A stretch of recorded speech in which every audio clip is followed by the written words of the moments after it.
The Lord has said, "For my soul delighteth in the song of the heart. Yea, the song of the righteous is a prayer unto me, and it shall be answered with a blessing upon their heads." I think I would like to share with the young people something about how such music has been very important in my life, although I am not trained as a musician. Probably the greatest challenge to people of any age, particularly to young people, and the most difficult thing you will face in mortal life, is to learn to control your thoughts. As a man thinketh in his heart, so is he. One who can control his thoughts has conquered himself. When I was about 10 years old, we lived in a home surrounded by an orchard. There never seemed to be enough water for the trees. The ditches, always fresh plowed in the spring, soon would be filled with weeds. One day, in charge of an irrigating turn, I found myself in trouble. As the water moved down the rows choked with weeds, it would flood in every direction. I raced back and forth through the puddles trying to build up the banks, and as soon as I had one place patched up, it would break in another. A neighbor came through the orchard, and he watched for a moment. Then, with a few quick strokes of the shovel, he cleared the ditch and allowed the water to course through the channel he'd made. "If you want the water to stay in its course, you'll have to make a place for it to go," he said. I've come to know that thoughts, like water, will stay on course if we make a place for them to go. Otherwise, our thoughts follow the course of least resistance, always seeking a lower level. I've been told 100 times or more as I grew up that I ought to control my thoughts, but no one told me how. I want to tell you young people about one way you can learn to control your thoughts, and it has to do with music. The mind is like a stage.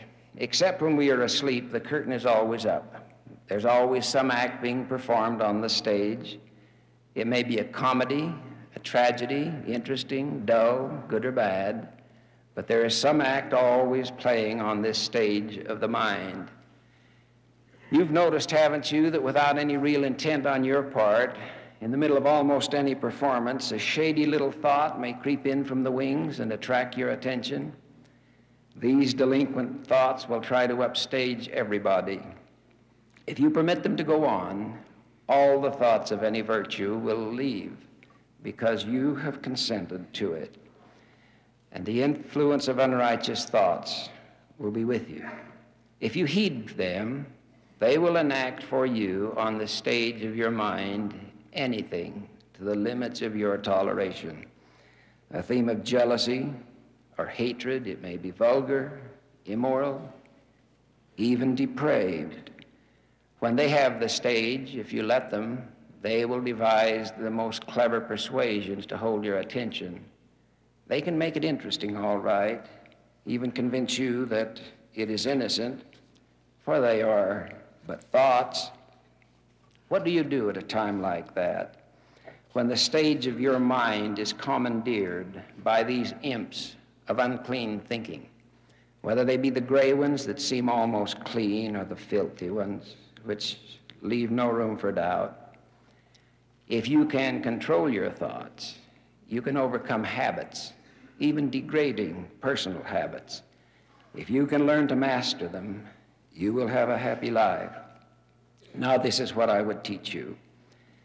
Choose from among the sacred music of the church a favorite hymn, one with words that are uplifting and music that is reverent, one that makes you feel something akin to inspiration. And remember President Lee's counsel, perhaps "I am a child of God" would do. Go over it in your mind, carefully memorize it. Even though you've had no musical training, you can think through a hymn. Now, use this hymn as the place for your thoughts to go. Make it your emergency channel. Whenever you find these shady actors have slipped from the sidelines of your thinking onto the stage of your mind, put on this record, as it were. As the music and the words form in your thoughts, the unworthy ones will slip shamefully away.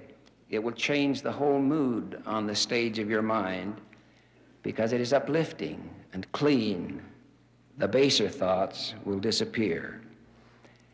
In due time, you will find yourself on occasion humming the music inwardly as you retrace your thoughts. You discover that some influence from the world about you encouraged an unworthy thought. It moved on the stage of your mind, and almost automatically, the music began. Music, said Gladstone, is the most forceful instrument for governing the mind and the spirit of man. I am so grateful for music that is worthy and uplifting and inspiring. Once you learn to clear the stage of your mind from unworthy thoughts, keep it busy with learning worthwhile things. Change your environment so that you have things about you that will inspire good and uplifting thoughts. Keep busy with things that are righteous. Young people, you cannot afford to fill your minds with the unworthy, hard music of our day. It is not harmless.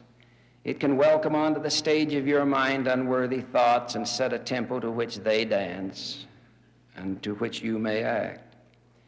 You degrade yourself when you identify with all of those things which seem now to surround such extremes in music: the shabbiness, the irreverence, the immoralities, and the addictions. Such music as that is not worthy of you. You should have self-respect. You are a son or a daughter of Almighty God. He has inspired a world full of wonderful things to learn and to do, uplifting music of many kinds that you can enjoy.